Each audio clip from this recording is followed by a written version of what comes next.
It's 11 o'clock right now, dude. And? I was trying to remember what time we discovered the body. The time we discovered the body, huh? I went back over my memories of the day, trying to remember what time we found the body. I woke up at 7 o'clock to Monokuma's morning announcement, and I went to the cafeteria soon after. There I met up with Asahina. That was probably around 7:30 a.m. After that, I went to the gym, where everyone else was, and then we moved to the headmaster's office. Fukawa, who went to go get the pickaxe, found the body then. At that time, it was... Fukawa, what time is it?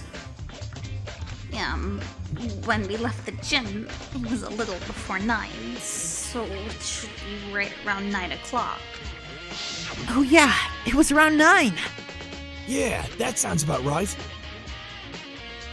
The corpse was discovered at 9 o'clock. Sounds good to me. My work here is done. Hagakure's work. There's not a whole lot of that, huh? If I'm not mistaken, this was the control panel for the sprinkler system. The sprinklers are set to go off every morning at 7:30, and it can't be reprogrammed. Hold on, wait! Given the sprinklers go off at 7:30 a.m., if the quartz was here before then, it would naturally be wet. That means the murder took place. Anyway, I think I've seen everything I wanted to investigate here, but it's still not over. There are still other places that need to be investigated. I need to go there to figure out the source of those fragments I found. I need to collect as much information about Kirigiri as I possibly can. Is that quartz really Kirigiri's? And if so, was it Kirigiri who attacked me last night? I'll probably be able to answer those questions by finding out more about Kirigiri. She hardly ever spoke about herself, but if I go to her bedroom, I should be able to find something out.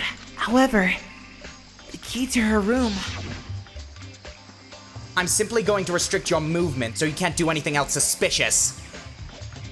Restrict my movements? Hand over your room key. I've got to ask for his help, and see if he'll lend me the key to Kirigiri's room. Hey, Togami. If you're here to make excuses about your alibi, save them for the class trial. No, it's not that. You have the key to Kirigiri's room, don't you? I was wondering if I could borrow it. You're a suspect. I can't give you the key. But I could escort you to her room. You do that? I have things I want to investigate first. Ask me again later. Depending on how I feel then, I'll probably bring you to her room. Later, huh? In that case, I suppose I should spend some time investigating other areas, particularly that other area.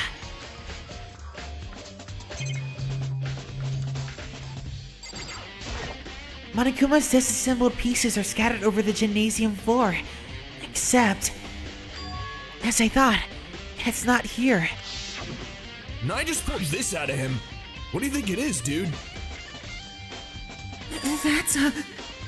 It looks like some sort of, It's a bomb.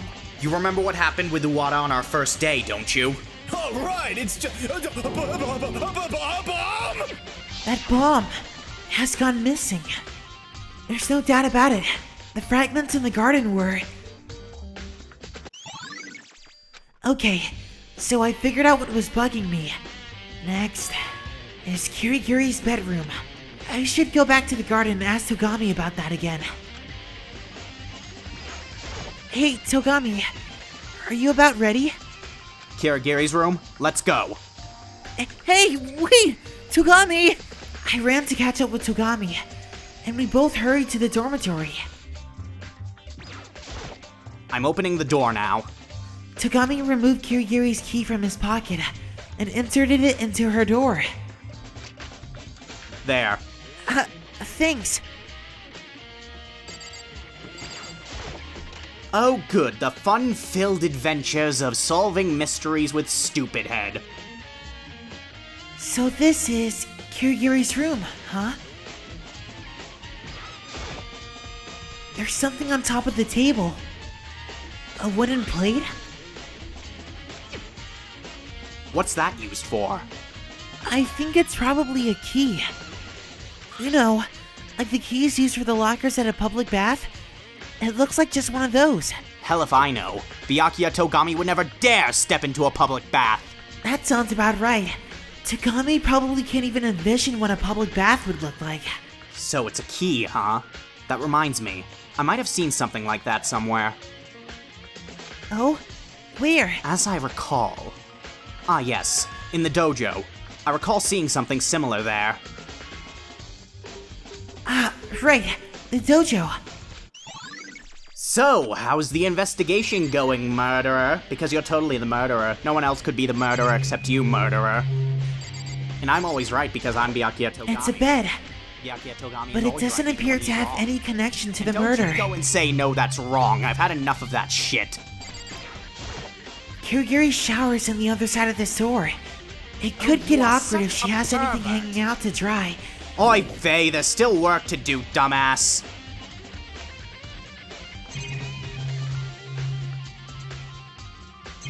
Oh my god. Do I have to point everything out for you?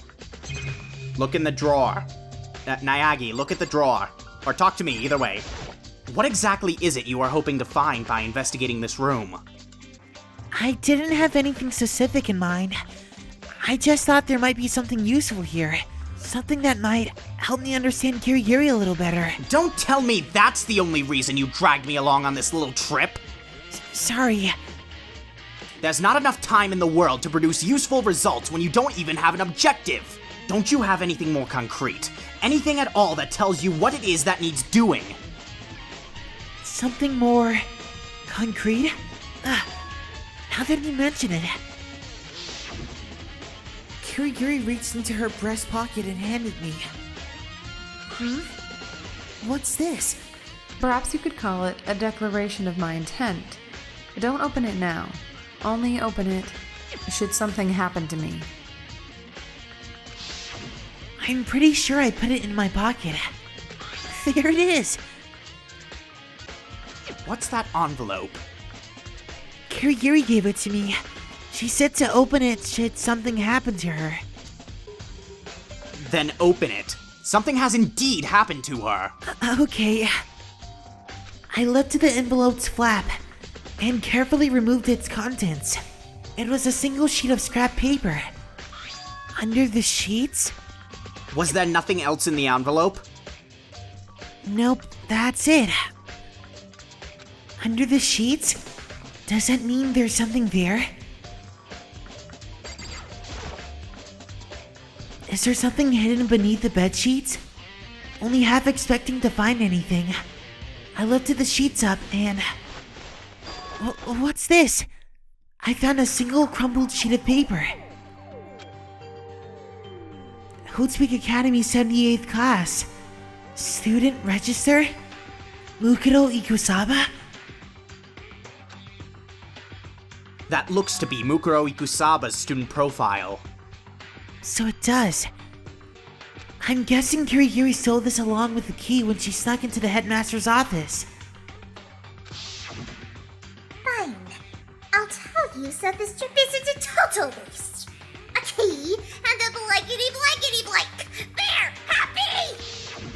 The blankety blank Monokuma mentioned has to be this. This is what Kirigiri left behind.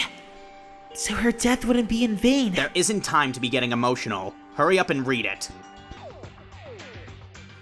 Alright. I collected myself and looked back down at Mukuro Ikusaba's profile. Name, Mukuro Ikusaba. Sex, female. Title, Super Duper High School Mercenary. Mukuro Ikusaba's slender build belies her as a combat specialist. Highly skilled in a wide range of weaponry. Fostering an intense interest in the military from a young age, it eventually became her whole world. While in elementary school, Mukuro Ikusaba took the championship in an international airsoft tournament. gaining recognition and making her the subject of articles in numerous modern military publications. However, just before she entered middle school, Mukuro Ikusawa went missing during a family trip to Europe. The investigation into her disappearance, which was being treated as kidnapping, made little progress and drew considerable media attention. In the end, she was never found. 3 years later, however, Mukuro Ikusawa suddenly returned to Japan, alone. She confessed to having spent the previous 3 years enlisted as a member of the Fenrir Mercenary Corps. She said she had not been kidnapped, but that she left of her own volition to be trained as a mercenary. Despite that, it still remains unclear as to why she suddenly decided to return to Japan.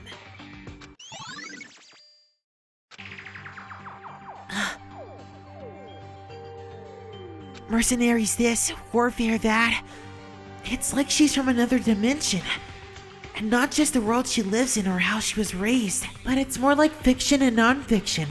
There's no point in even trying to compare them. That's how far apart our dimensions are.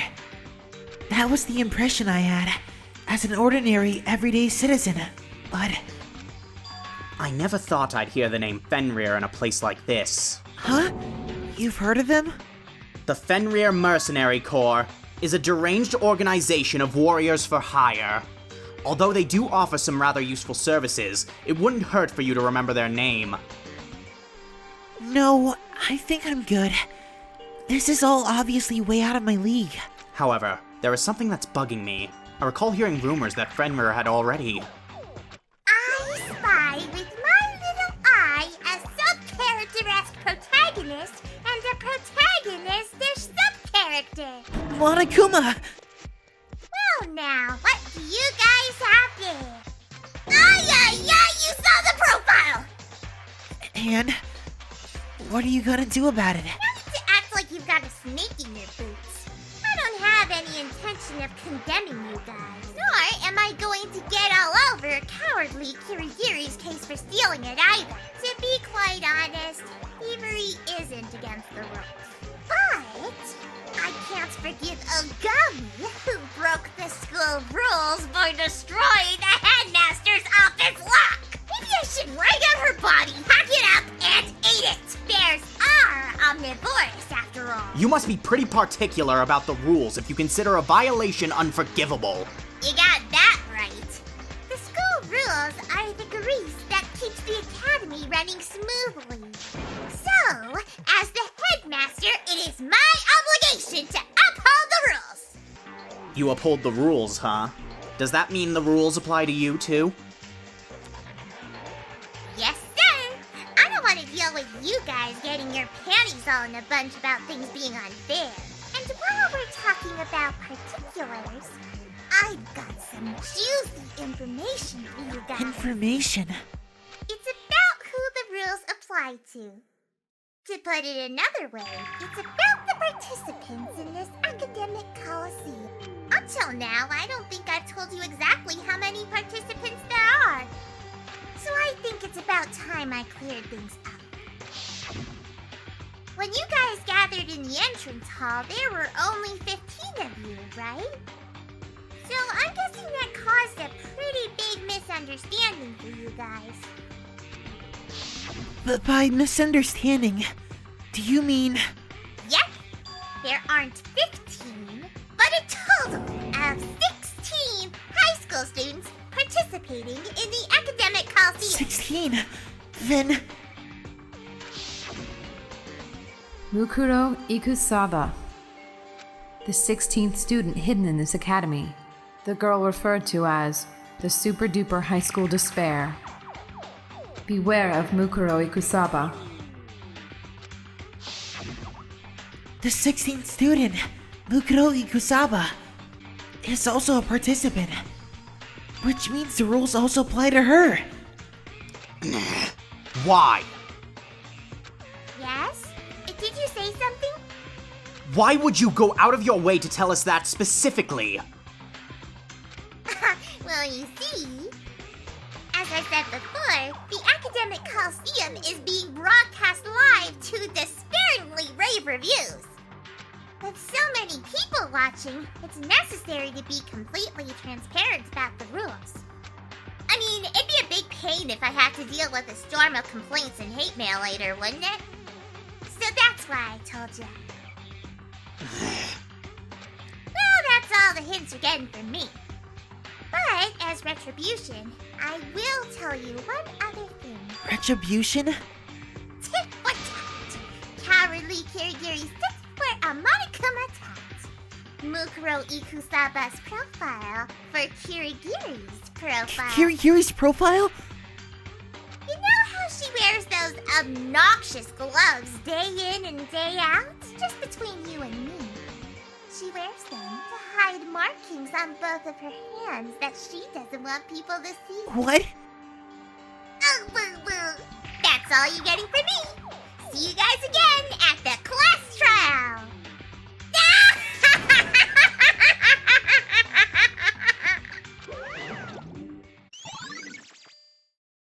Markings on both of her hands that Kirigiri doesn't want people to see?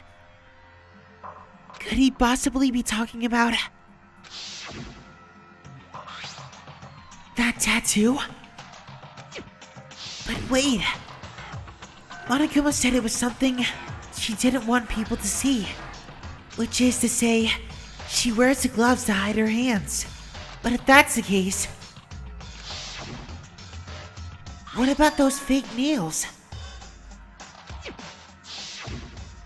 Are you thinking about Kirigiri again? Now's not the time for that. First, we need to carefully consider Monokuma's trap. Monokuma's trap?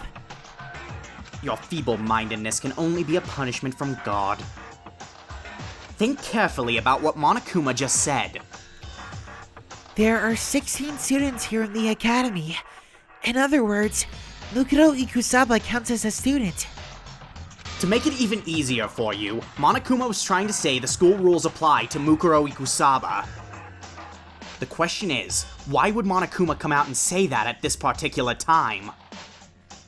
He said it was so there wouldn't be any complaints afterwards about the rules not being clear. Turning that around, it means that Mukuro Ikusaba is connected to this case.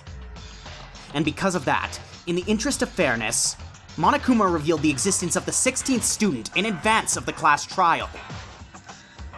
Mukuro Ikusaba is involved in the case? It's possible that Mukuro Ikusaba is the culprit in Kyoko Kirigiri's murder. What? If you assume Mukuro Ikusaba is the culprit, it makes sense that a class trial would be held. Because that means the murder was, without question, committed among the students. The culprit is Mukuro Ikusaba?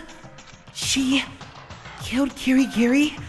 Of course, anyone with a working brain could figure out that much. In fact, that's what I believe to be the case when Monokuma announced the trial. But what Monokuma just said made me change my mind. Mukuro Ikusaba is not the culprit! Huh? Why not? Mukuro Ikusaba, the super-duper high school despair, is possibly the Puppet Master's true identity. Given that, doesn't it strike you as odd? Why wouldn't the Puppet Master go out of her way to reveal information disadvantageous to her? Now that you mention it, that makes sense. On the other hand, her saying things to intentionally make Mukuro Ikusaba look suspicious means exactly the opposite, that she is not the culprit. Which is why you said it was a trap. A trap designed to make us draw an incorrect conclusion. That's one possible interpretation. The more I think about it, the more likely it seems. But then, if the 16th student, Mukuro Ikusaba, isn't the culprit, who is? It would seem as though we completed our business in this room. Let's get going to our next location. The dojo, right. We need to figure out what the wooden key opens. Let's go.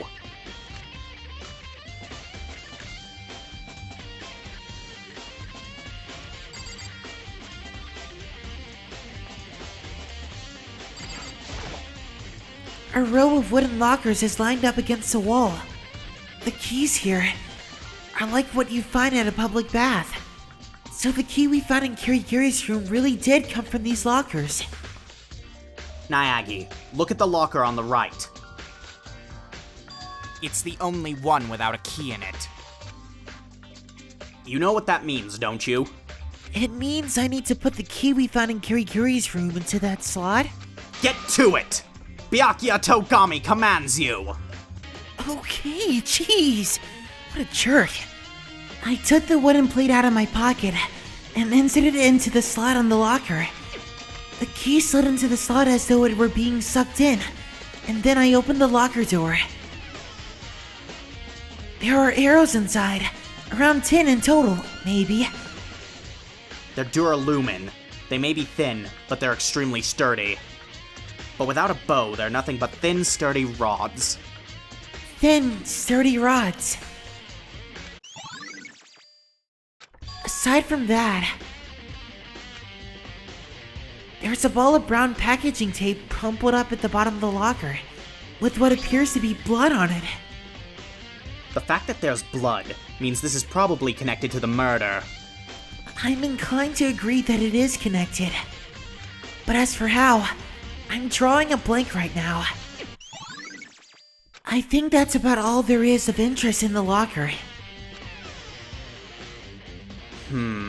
What's wrong, Togami? Doesn't it strike you as odd? Something obviously connected to the murder was being stored in this locker. But why was the key to that locker in the victim's, Kirigiri's, bedroom? Wait, what if... Togami... Never mind. Anyway, there's not much time. Let's move. Huh? Where to? We have research to do. On Fenrir. Fenrir? You mean the mercenary group Mukuro Ikusaba was in? But how are we going to do that? Where does one go to do research? Do I really need to spell this out for you? Where would you go to do research? You mean the archives? In the library? Oh yeah, that's right. There are even files there on things that aren't public knowledge. We don't have much time until the class trial. Let's go.